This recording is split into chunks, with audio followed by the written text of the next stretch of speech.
The blade caught the overhead fluorescent light as it clattered across the concrete floor of the secure briefing room. Lieutenant Commander Vasquez, Reaper, Morales watched 6 Navy SEALs freeze mid-motion, their eyes locked on the combat knife that had just been stripped from the belt of the woman they'd been ordered to detain. What should have been a routine security sweep had suddenly become something else entirely. The woman stood perfectly still, hands zip-tied behind her back, dark hair pulled into a regulation bun despite wearing civilian clothes. She'd been found in a restricted area of Naval Air Station Oceana at 3:47 hours, carrying false identification and what appeared to be classified flight schedules. Standard protocol demanded immediate detention and interrogation. But the knife, that changed everything. Petty Officer First Class Marcus Bulldog Chen stepped closer to the fallen blade, his tactical flashlight beam revealing an inscription along the fuller. The letters were worn but unmistakable. CAB SFODD founder, Charlie Alvin Beckwith, the man who created Delta Force in 1977. Chen's breath caught in his throat as he recognized the significance. "Ma'am," Chen said slowly, his voice carrying a new tone of uncertainty, "where did you get this knife?" The woman's eyes, steel gray and unwavering, met his gaze. "He gave it to me." Her voice was steady, controlled.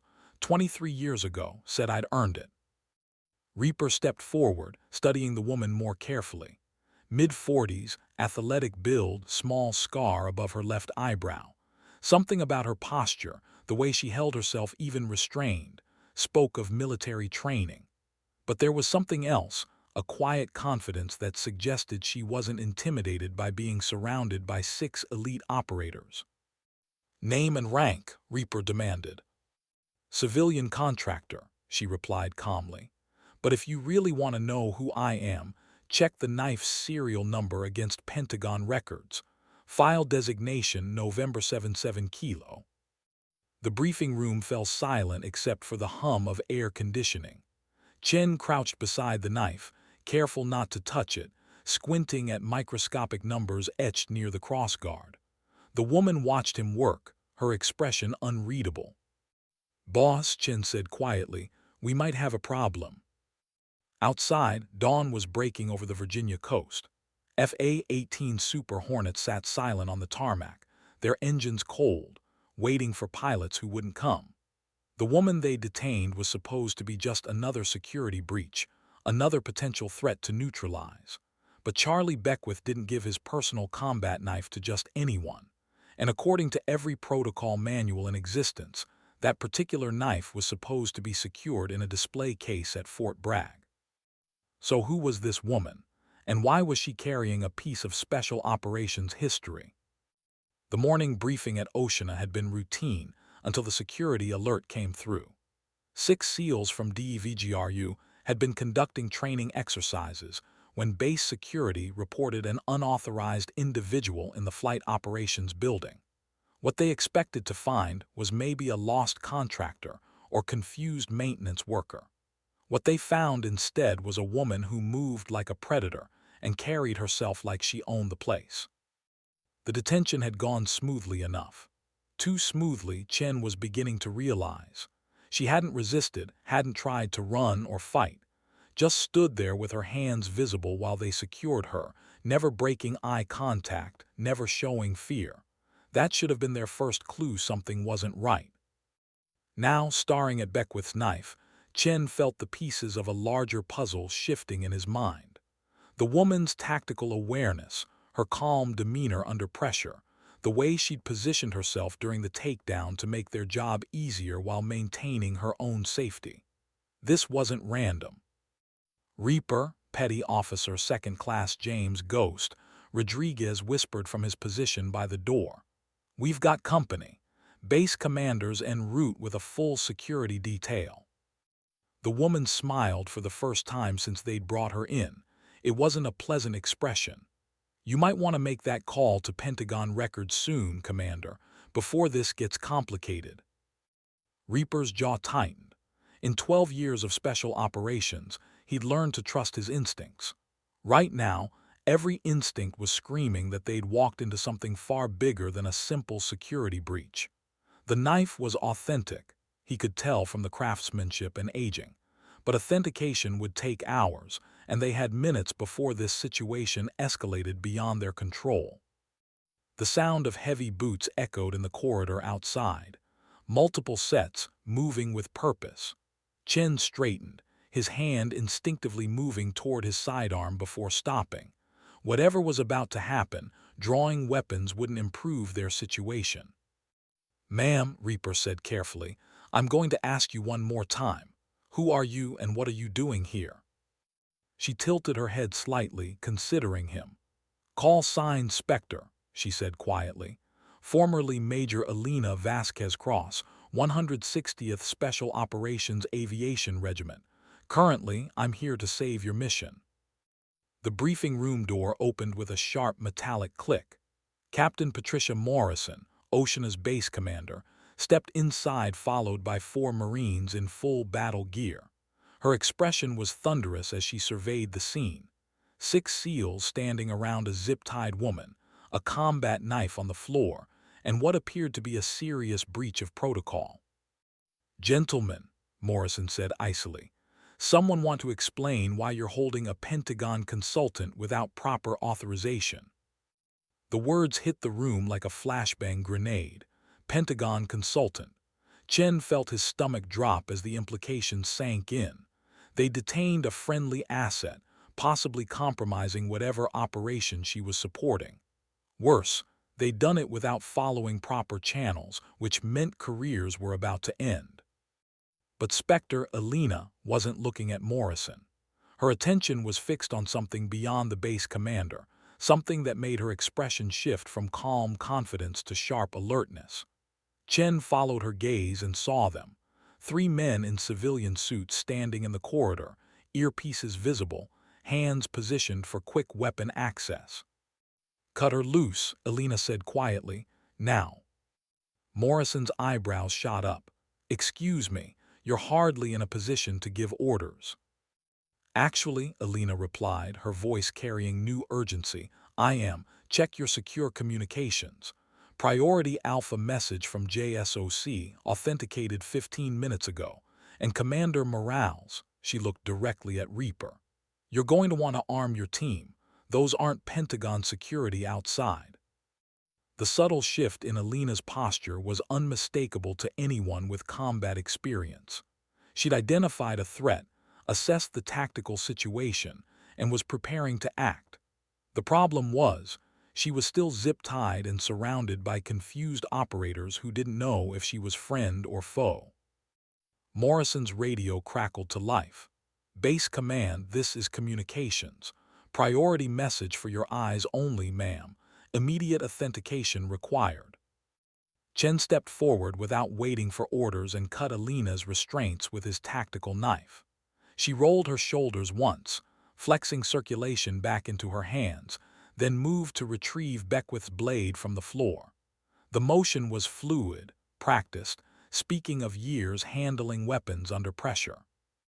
"Gentlemen," Elena said, securing the knife to her belt, "we have about 30 seconds before this room becomes a kill zone." The transformation was immediate and dramatic. 6 elite operators who moments earlier had viewed Elena as a potential threat now recognized something that made their training kick into overdrive. Her calm assessment of danger, the way she'd positioned herself to maximize tactical advantage, the casual competence with which she'd evaluated their situation. This was someone who'd been in combat. Real combat. Reaper's hand moved to his radio. "Base security, this is DEVGRU-1. Status report on 3 unknown civilians in Building 7. Static answered him. Then, DEVGRU-1 negative contact with Building 7 security. Repeat negative contact. Elena was already moving toward the window, her movements economical and purposeful. "Sniper team on the water tower," she reported without looking back. 2 shooters, Barrett .50 caliber systems. They've been in position since before you brought me in. Chen felt the familiar surge of adrenaline that came with imminent contact. How do you know? Because I've been watching them watch you for the past hour. Alina's smile was sharp as a blade. Question is, who do you think they're really here for? The morning sun streaming through the briefing room windows suddenly felt different, not warming, but exposing. They were silhouetted against the glass, perfect targets for long-range shooters. Chen's tactical mind immediately began calculating angles of fire, escape routes, defensive positions. But something Alina had said was bothering him. "You said you've been watching for an hour," he said slowly, "but we only detained you 40 minutes ago." Alina nodded approvingly. "Very good, Petty Officer Chen. Now you're asking the right questions. The truth is, I let you catch me. Had to get inside this building somehow, and walking through the front door would have triggered the real security breach." Morrison was still listening to her radio, her face growing paler with each message. When she finally looked up, her expression had shifted from anger to concern. "That priority alpha authentication checks out. JSOC confirms Operation Ghost Light is active. Principal Asset Designation Spectre has full operational authority." The words hung in the air like smoke from a gun barrel. Operation Ghost Light. None of them had heard the designation before, but the authentication protocols were unmistakable. This woman wasn't just a Pentagon consultant. She was running a classified operation, and somehow they'd become part of it. "Alina," Reaper said carefully, "what exactly is Ghost Light?" She glanced at him, and for a moment her professional mask slipped. Underneath was something harder, older, shaped by experiences that had left invisible scars. "Counterintelligence. Someone's been selling flight schedules and pilot assignments to foreign assets. 3 of your squadron leaders are compromised, and there's a kill team outside that's here to clean up loose ends." Chen felt the pieces clicking into place. The false identification Alina had been carrying bait to make her look like the security breach. The classified flight schedules, evidence of the real leak. Even her presence in the restricted area had been calculated to draw attention, to force the conspirators into action. "How long have you known?" Morrison asked. 6 months, but we needed proof, and we needed to identify all the players." Alina moved away from the window, motioning for the others to do the same. "The knife you found, that was an accident. Charlie Beckwith gave it to me after my last mission with Delta. I've kept it as identification for situations exactly like this." Ghost Rodriguez positioned himself by the door, listening for movement in the corridor. "Ma'am, those suits outside, they're not behaving like federal agents. No coordination with base security, no proper credentials check. This feels like a hit squad." Alina nodded grimly. "Because that's exactly what they are. Foreign Intelligence Service, probably Russian GRU. They've been running this operation for 2 years, slowly recruiting pilots and support staff.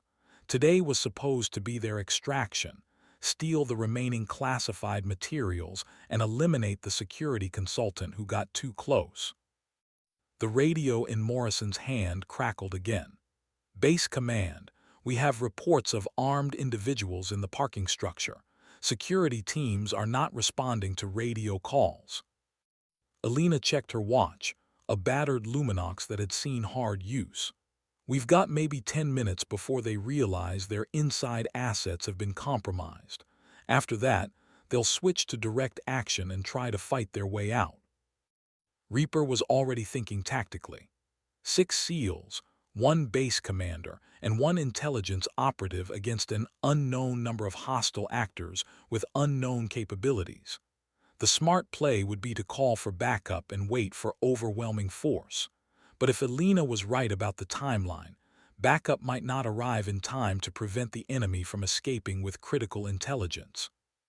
"What do you need from us?" he asked. Alina's expression shifted again, and Chen saw something he recognized, the look of someone who'd been carrying a heavy burden alone for too long. "I need you to trust me," she said simply, "and I need you to help me finish this." Outside the briefing room windows, The morning sun climbed higher over Naval Air Station Oceana. On any other day, it would have been beautiful.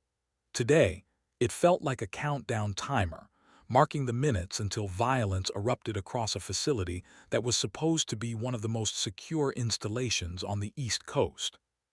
Alina moved to the room's secure communication terminal, her fingers flying across the keyboard with practiced efficiency. Ghost Light Authentication, Spectre Actual, she spoke into the microphone. Request immediate tactical support, Building 7, Grid Tango 77. The response came back within seconds, crisp and professional. Spectre Actual, this is Overwatch. We have eyes on your position. Count 4 hostile vehicles, estimated 12 personnel.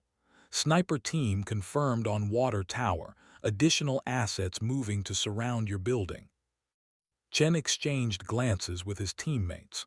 Overwatch meant satellite surveillance, possibly drone support. Alina wasn't just running a counterintelligence operation. She had access to assets that made even DEVGRU operations look modest by comparison. Copy Overwatch. Initiating Phase 3. All Broken Arrow protocols are now active. Morrison's face went white. Broken Arrow, the code designation for a nuclear weapons accident or incident. But used in this context, it meant something different. All normal rules of engagement were suspended, and lethal force was authorized to protect critical national security assets. Alina, Morrison said quietly, what exactly have you been investigating here? Alina turned from the communication terminal and her expression was grim. Not just flight schedules, Captain. Complete pilot profiles, psychological evaluations, family information, financial records. Someone's been building a database to compromise our most skilled aviators. We're not just looking at espionage, we're looking at potential recruitment, blackmail, or worse. The implications hit the room like a physical force. Naval Air Station Oceana was home to some of the Navy's most elite fighter squadrons. If foreign intelligence had successfully penetrated pilot recruitment and training programs, the damage to national security could be catastrophic. How many pilots are compromised? Ghost asked from his position by the door. We've identified 17 possibles, 3 confirmed. Alina's voice was steady, but Chen could hear the anger underneath. The confirmed assets have been feeding information for 18 months. Flight patterns, training exercises, deployment schedules. Enough intelligence to plan targeted operations against carrier groups. Reaper felt his jaw clench. Carrier groups represented the backbone of American naval power projection. If foreign adversaries had advanced knowledge of deployment schedules and operational patterns, they could position assets to track, harass, or potentially attack American naval forces with devastating effectiveness. Who are the confirmed assets? Morrison demanded. Alina hesitated for a moment, then pulled a tablet from her jacket. Commander Patricia Hayes, VFA 106, Lieutenant Commander David Park, VFA 11, and, she paused, looking directly at Morrison, Captain Robert Chen, VFA 31. The silence that followed was deafening. Chen felt like he'd been punched in the stomach. Captain Robert Chen, his cousin, a man he'd looked up to since childhood, someone who'd inspired his own decision to join the Navy. It felt like betrayal and impossibility rolled into one devastating revelation. That's not possible, Chen said quietly. Bobby's been in the Navy for 15 years. He's got 2 kids, a wife, a mortgage. Why would he? Financial pressure, Alina replied gently. Medical bills for his daughter's cancer treatment. The foreign handlers approached him 18 months ago, offered to pay for experimental therapy that insurance wouldn't cover. Started small, just flight schedules, training rotations. By the time he realized how deep he was, they owned him completely. Chen closed his eyes. It made horrible sense. Bobby's daughter Emma had been diagnosed with leukemia 2 years ago. The family had been struggling with mounting medical costs, taking out loans, considering bankruptcy. If someone had offered a way to save Emma's life in exchange for seemingly harmless information. "Where is he now?" Chen asked. Alina checked her tablet. Building 12, flight operations. He's supposed to upload today's training schedules to the secure server. Instead, he's going to download the complete pilot database and hand it over to the extraction team. Morrison grabbed her radio. "Base security, immediate lockdown of Building 12. No personnel in or out without my direct authorization." Static answered her then. "Base command, negative response from Building 12 security. We show all access controls have been manually overridden." Alina nodded grimly. "They're already inside. Bobby's handlers don't trust him anymore. Too much pressure, too much guilt. Today was supposed to be his last assignment, then they'd extract him and his family to a safe location. What they didn't tell him was that safe location means a shallow grave." Chen felt rage building in his chest. His cousin was trapped between saving his daughter and betraying his country, manipulated by people who planned to kill him regardless of his cooperation. It was elegant and ruthless and completely in line with foreign intelligence operational doctrine. "We can still save him," Alina said, reading Chen's expression. "But only if we move now, before the extraction team realizes their cover is blown." Reaper was already checking his weapon, chambering a round. "What's the plan?" Alina smiled, and for the first time since they'd met her, it was genuinely warm. "We're going to give them exactly what they want, and then we're going to destroy them with it." The tactical briefing took less than 5 minutes, but it was the most intense 5 minutes of Chen's career. Alina's plan was audacious, risky, and absolutely brilliant. Instead of trying to stop the data transfer, they would let it happen, but not before Alina's cyber warfare specialists had loaded the database with sophisticated tracking malware that would infect every system the stolen data touched. "The beauty of it," Alina explained as they moved through the corridors of Building 7, "is that they'll never know they're compromised. The malware is designed to look like normal data corruption, random bit flips that happen during transmission, but it's actually mapping their entire intelligence network." Morrison had remained behind to coordinate with base security and federal response teams. The 6 SEALs moved with Alina toward Building 12, their weapons ready but concealed. To any observer, they looked like a routine security patrol. The reality was that they were walking into what could become the most significant counterintelligence operation in decades. "Spectre, this is Overwatch," Alina's earpiece crackled. "Hostile sniper team is tracking your movement. Recommend alternate route through Hangar Complex Alpha." Alina held up a closed fist, stopping the team. Chen watched her process the tactical information, calculating angles and timing with the kind of spatial intelligence that came from years of combat aviation. Even on the ground, she was thinking like a pilot, three-dimensional, always aware of threats from multiple vectors. "Negative Overwatch. We maintain current route. Snipers are positioned to cover Building 12, not intercept us. If we divert now, we lose our timeline." It was a calculated risk that demonstrated Alina's understanding of the enemy's priorities. The sniper team wasn't there to stop them. They were there to eliminate witnesses once the data transfer was complete. As long as Alina's team looked like they were conducting routine operations, the snipers would hold fire. Ghost Rodriguez moved ahead to clear the next corridor, his movements fluid and silent. Behind him, the rest of the team maintained tactical spacing, ready to react to contact from any direction. Alina moved among them like she'd been part of the unit for years, her awareness and positioning indicating extensive small unit tactics training. "Alina," Chen said quietly as they paused at a security checkpoint, "that story about the knife, about earning it from Charlie Beckwith. What did you do?" She glanced at him, and for a moment her professional composure slipped. "Somalia, 1998. Before anyone knew my name or my call sign, I was just a young pilot who volunteered for a mission everyone said was suicide. Chen felt pieces of a larger puzzle clicking into place. Somalia, 1998.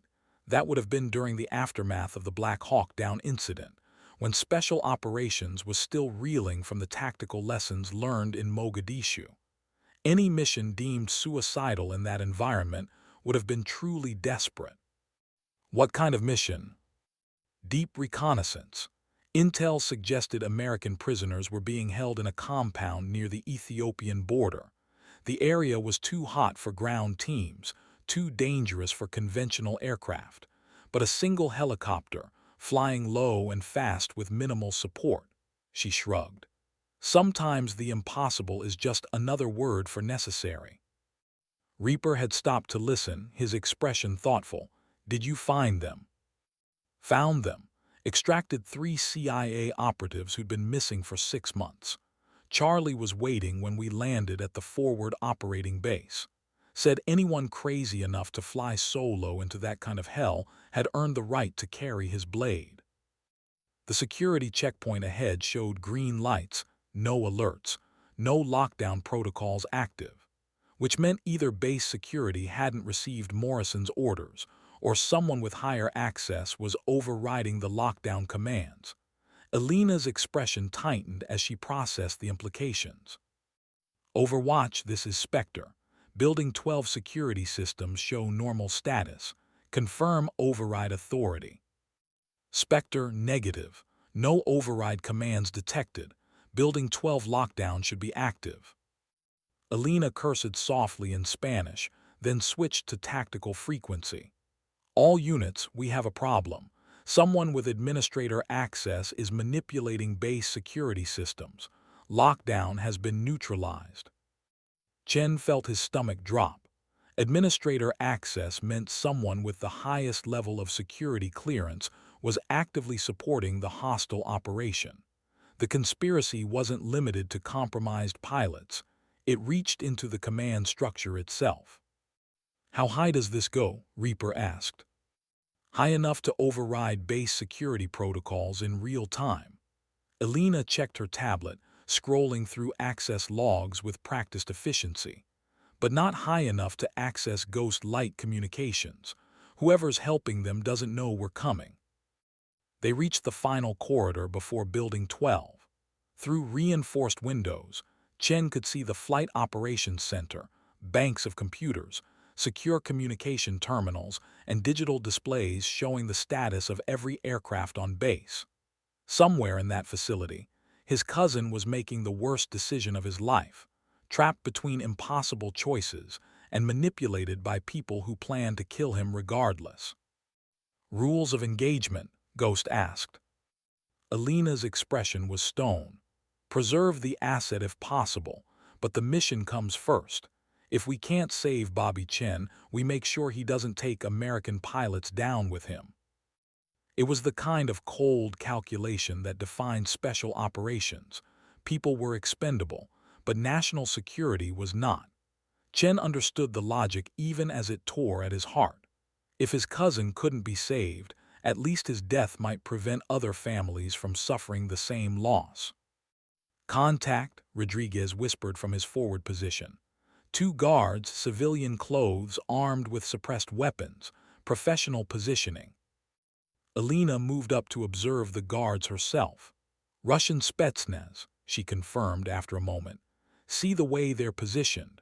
Classic overlapping fields of fire with fallback positions already identified. These aren't hired contractors, they're military specialists. The presence of Russian special forces on American soil represented a massive escalation in what had started as a simple counterintelligence investigation. If the Russians were willing to deploy military assets for this operation, the intelligence they were stealing had to be incredibly valuable.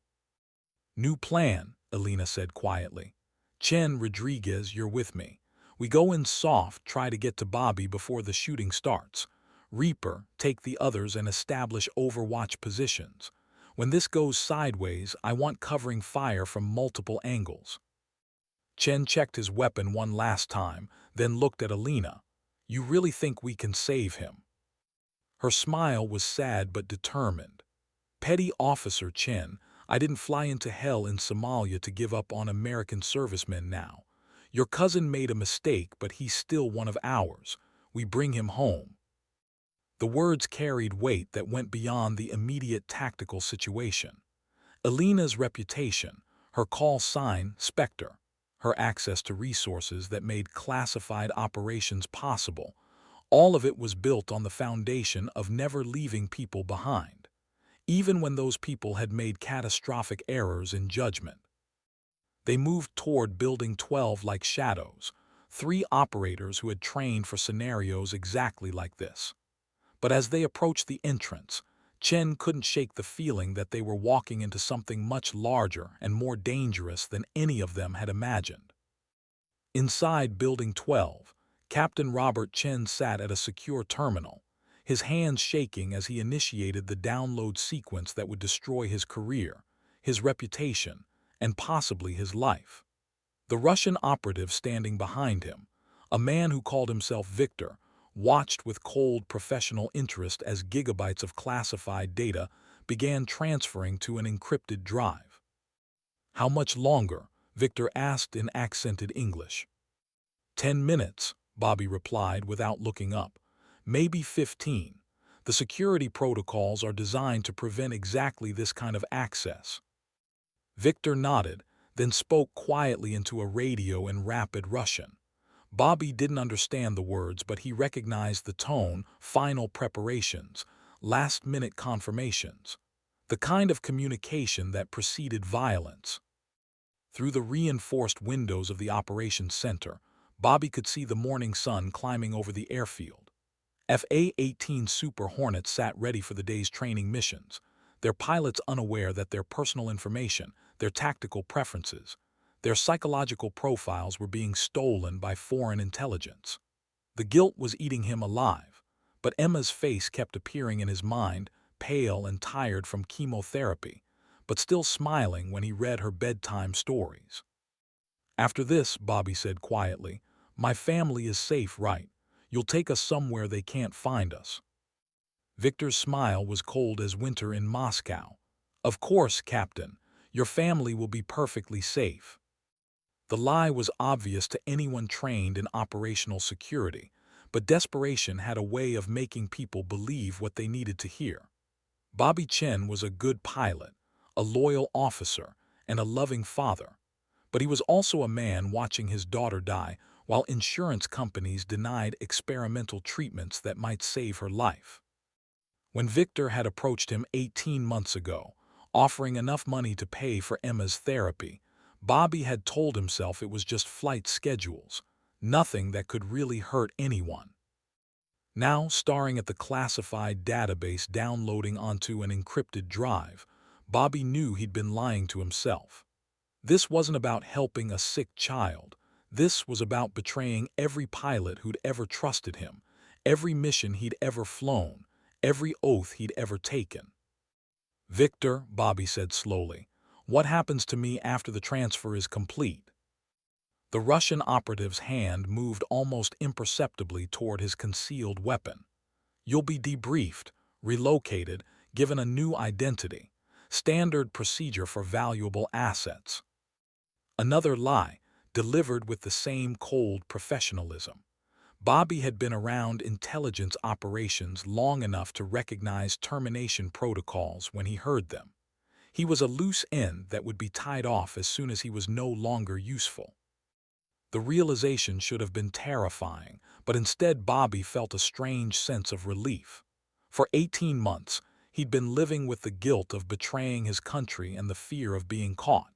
If Victor killed him here, at least Emma would never know what her father had become. At least she'd remember him as a hero instead of a traitor. The download progress bar showed 80% complete. In a few minutes, the most sensitive pilot database in the American military would be in Russian hands.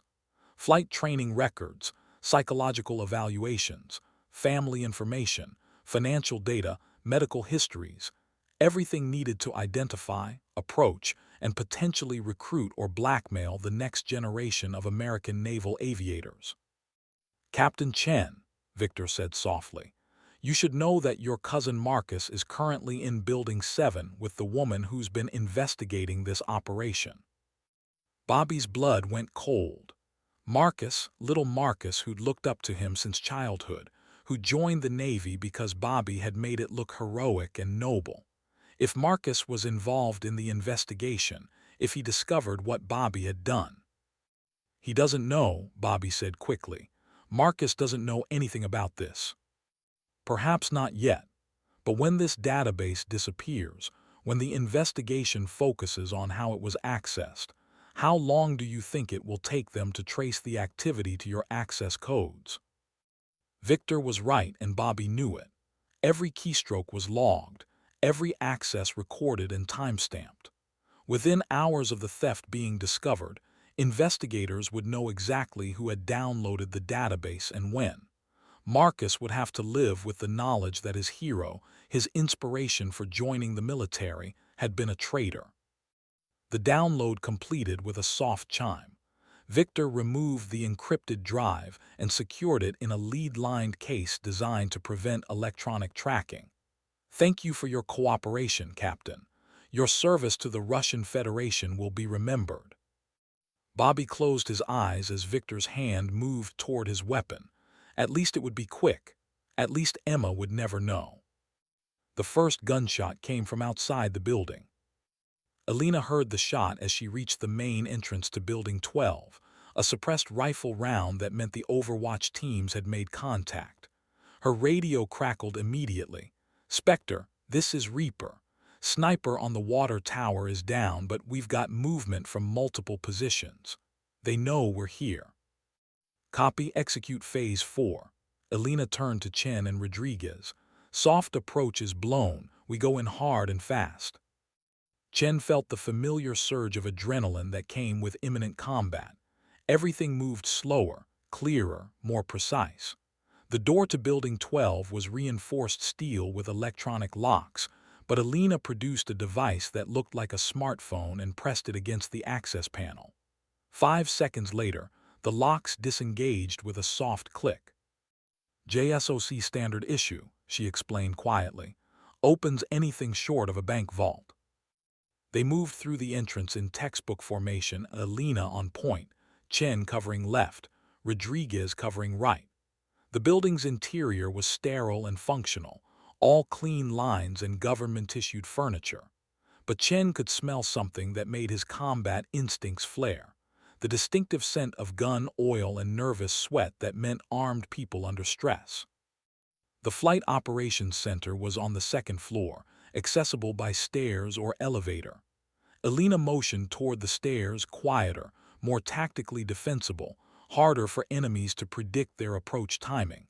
They climbed in silence, each step calculated to minimize noise. "Spectre, this is Overwatch. Thermal imaging shows 3 individuals in the main operations room, second floor. One appears to be seated at a computer terminal, 2 standing. Additional heat signatures moving through the building, estimated 4 more hostiles." Alina acknowledged with 2 quick radio clicks, then motioned for Chen and Rodriguez to position themselves on either side of the operations center door. Through the reinforced window, Chen could see his cousin seated at a computer terminal, his face pale with stress. Behind him stood a man in civilian clothes who radiated the kind of predatory alertness that came from military training. The Russian operative Victor was speaking into a radio, coordinating with his team. Chen couldn't hear the words, but the body language was clear. Final preparations, imminent extraction. In a few minutes they would have what they came for, and everyone who could identify them would be dead. Alina raised her hand, counting down from 5 with her fingers. When she reached 0, Rodriguez kicked in the door while Alina and Chen flowed through the breach with weapons raised. "Federal agents, everyone on the ground now." Victor spun toward them, his hand moving for his concealed weapon with professional speed. But Chen was faster, his training and adrenaline combining to put 3 rounds center mass before the Russian could clear leather. Victor went down hard, his weapon clattering across the floor.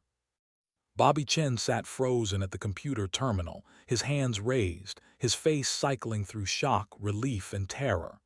Marcus, Marcus, what are you doing here? Saving your stupid ass, Chen replied, keeping his weapon trained on the areas Rodriguez hadn't cleared yet. Bobby, are you hurt? I'm okay. But Marcus, you don't understand, they have Emma. If I don't give them what they want, they'll kill her. Alina moved to the computer terminal, checking the screen with quick, efficient glances. Captain Chen, when did you last speak with your daughter? This morning. Victor let me call her before we started the download. She's at the hospital for treatment, but she sounded okay. Alina's expression softened slightly. Sir, your daughter is safe. She's been under federal protection for the past 6 hours. We identified the threat to your family and moved them to a secure location. The words hit Bobby like a physical blow. Emma was safe. His wife was safe. The terrible choice that had driven him to betray his country had been an illusion, a manipulation designed to control him through his love for his family. The download, Bobby said weakly. I gave them everything. Flight records, pilot evaluations, training schedules, they have it all. Alina smiled grimly. No, sir. They have what we wanted them to have. The database has been compromised for 6 weeks, filled with false information and tracking software. Every bit of data they steal will lead us back to their intelligence networks. Rodriguez moved to secure Victor's body, checking for additional weapons or communication devices. Ma'am, this guy's got a lot of hardware. Professional-grade encryption, military-issue sidearm, ceramic body armor. This isn't some hired contractor. Spetsnaz, Alina confirmed. GRU Special Operations. They wouldn't deploy assets like this for routine intelligence gathering. Whatever they thought they were stealing had to be incredibly valuable. Chen helped his cousin to his feet, studying Bobby's face for signs of injury or psychological trauma. 18 months of living as a double agent, constantly afraid of discovery, would have taken a severe psychological toll.